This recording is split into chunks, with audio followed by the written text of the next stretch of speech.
नमस्कार। आप सभी का दिल से स्वागत है परमात्मा की खोज चैनल में। क्या आपके मन में भी कभी ऐसी चिंता रहती है जो आपको चैन से सोने नहीं देती? परिवार, बच्चों के भविष्य, पैसों या आने वाले कल की चिंता, और कभी कभी ऐसी बातों की भी चिंता जो अभी हुई ही नहीं है। हम सोचते रहते हैं अगर ऐसा हो गया तो क्या होगा, और इसी सोच में आज का सुकून खो देते हैं। लेकिन क्या जिस परेशानी की हम आज चिंता कर रहे हैं वह सच में आएगी? और अगर आए भी तो क्या आज से ही दुखी होना जरूरी है? आज की कहानी शायद इसी सवाल का सुंदर उत्तर देगी। एक छोटे से गांव में माधव नाम का एक मेहनती आदमी रहता था। उसके घर में बूढ़ी माँ, पत्नी और छोटी बेटी थी। धन ज्यादा नहीं था, लेकिन वह पहले खुश रहता था। धीरे धीरे उसके मन में चिंता घर करने लगी। कभी उसे डर लगता अगर फसल खराब हो गई तो, कभी बेटी की पढ़ाई की चिंता होती, कभी माँ की तबीयत की चिंता और कभी भविष्य की। रात को पूरा गांव सो जाता, लेकिन माधव की आंखें खुली रहती।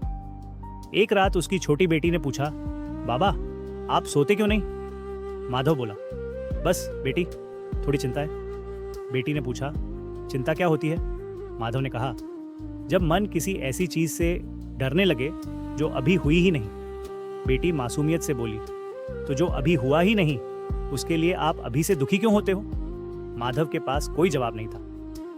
अगली सुबह वह गांव के बाहर रहने वाले वृद्ध साधु बाबा हरिदास के पास गया। माधव ने कहा, बाबा मेरे जीवन में कोई बड़ी समस्या नहीं है, फिर भी मन हमेशा डरा रहता है, लगता है कुछ बुरा होने वाला है। बाबा मुस्कुराए। उन्होंने मिट्टी का एक छोटा घड़ा पानी से भरकर माधव को दिया और कहा, इसे अपने हाथ में पकड़े रहो।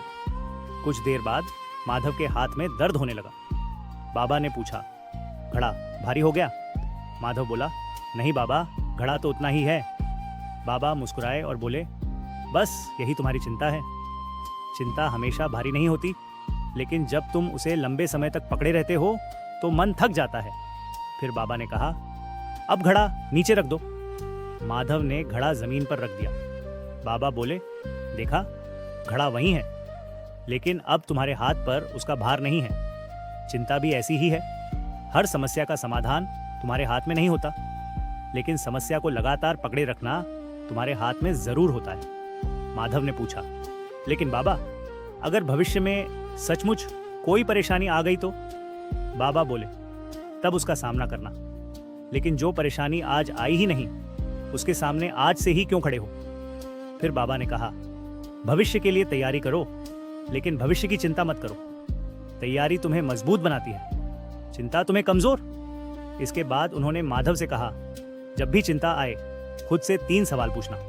पहला, क्या यह समस्या अभी मेरे सामने है?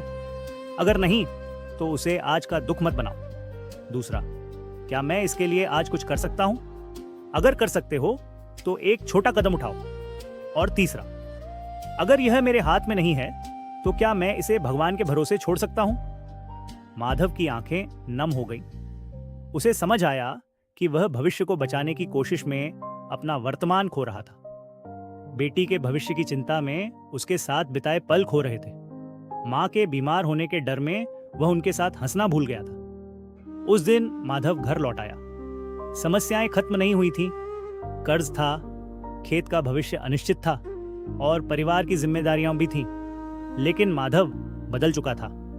अब जब चिंता आती वह खुद से पूछता, क्या यह अभी हुआ है?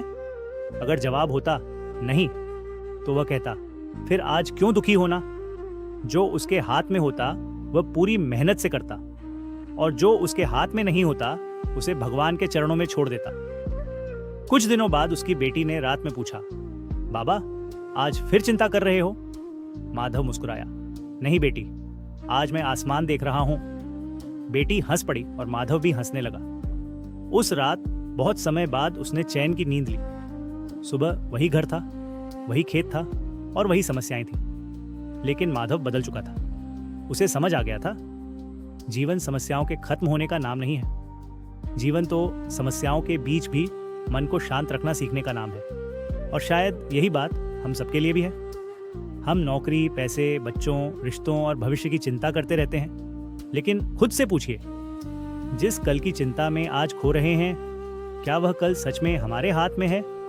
हम भविष्य को पूरी तरह नहीं जान सकते, लेकिन आज हमारे पास अपने परिवार के साथ बैठने का समय है, भगवान को याद करने का अवसर है और अपनी मेहनत करने का मौका है।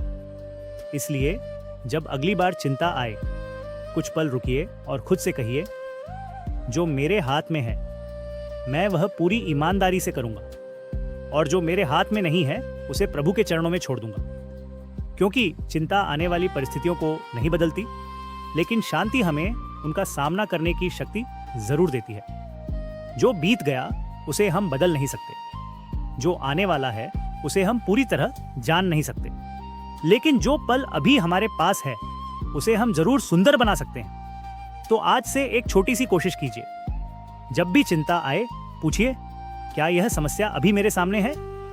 अगर नहीं, तो अपने आज को उसके डर में मत खोइए, और अगर कोई बात आपके हाथ में है तो उसके लिए आज ही एक छोटा कदम उठाइए। बाकी सब परमात्मा पर छोड़ दीजिए। अगर इस कहानी ने आपके मन को थोड़ा भी छुआ हो तो वीडियो को लाइक करें और परमात्मा की खोज चैनल को सब्सक्राइब करें। कमेंट में लिखिए, मैं अपनी चिंता परमात्मा को सौंपता हूं। तब तक अपने मन को शांत रखिए, परमात्मा पर विश्वास रखिए और याद रखिए, चिंता आने वाले कल को नहीं बदलती, लेकिन विश्वास आज के मन को जरूर बदल सकता है। राधे राधे।